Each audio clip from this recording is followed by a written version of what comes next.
When should I stop chasing a potential client? I'm Scott Sylvan Bell. It's August 20th, 2017, 1:27 in the afternoon. Perfect day to talk about sales and a perfect day to talk about how people chase clients while I'm here in Sacramento, California.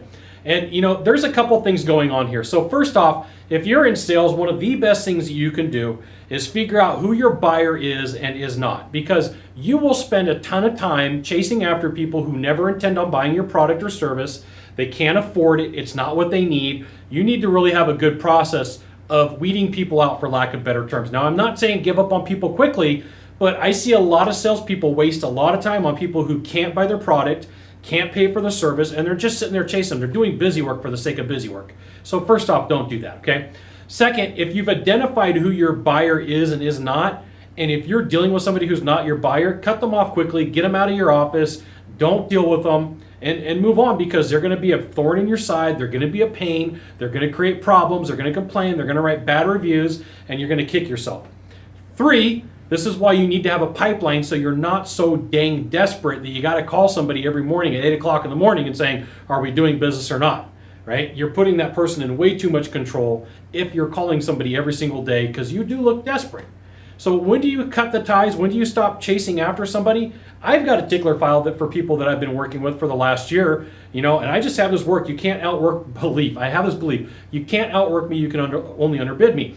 And I'll keep in contact with people and I'll move them back. And, you know, I'll ask very direct questions. Hey, if that was a polite way of telling me no, you'd let me know, right? And sometimes people will say, yeah, that is a polite way. I'll take them off my file. I don't need to call them anymore.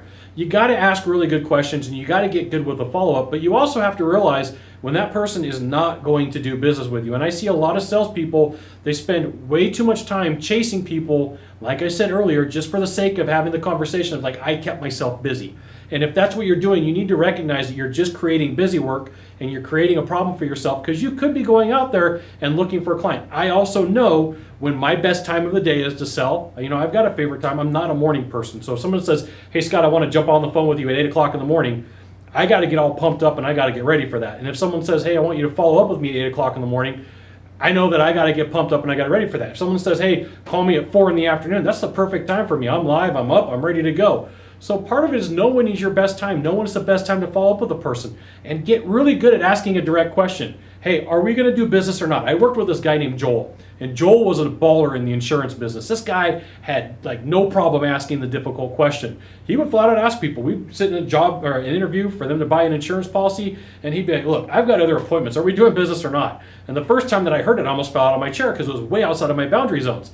You have to be willing to step outside of your boundary and ask the difficult question in whatever way that you're going to ask it. You may not specifically ask, you know, are we doing business or not? You could soften it up a little bit. You could put some bows on it, you know, put some frosting on it and make it all nice. But there you go. When do you give up on a call? When they're not your buyer, when you're exceptionally busy and you don't have time for people and you can't chase them. But just know there's a danger in that, because there's like peaks and valleys in business. You got to keep a track. So one of the things that you could do is you can hire somebody for a lot less than what you get paid and pay them a couple bucks an hour, 20, 25 bucks an hour to make follow-up phone calls from you. You could train them, show them how to make a follow-up phone call and bring them up. Maybe 10, 15 bucks an hour. I don't know. This is up to you, okay? And then last of all, you got to decide, is it worth doing business with this person?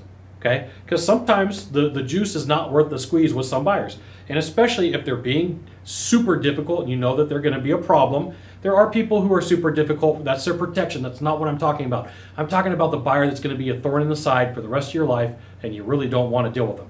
So that's how you know when to stop chasing a buyer. There's a ton of information in there. It just depends upon your industry and what you're going to do. But stop looking so desperate, right? Hey, I was just hoping that maybe we could get, oh my goodness, don't do that. Call them, say, hey, look, I need to know where this project is at. Are we moving forward? Are we shelving it? Or should I, you know, shred your file here? Just be willing to be blunt and ask a good question. You might have to soften it up a little bit depending upon your personality, but there you go. Now, if you could do a small favor for me, in the box down below, leave a comment, question, or story. That'd be fantastic. To the right, to the left, there's a subscribe button. You know what you got to do. You got to subscribe. And then last of all, you can send it out to all your friends via StumbleUpon, Facebook, Twitter, Google+. Why not even LinkedIn? Scott Sylvan Bell. We'll see you soon. Thanks for watching. Aloha.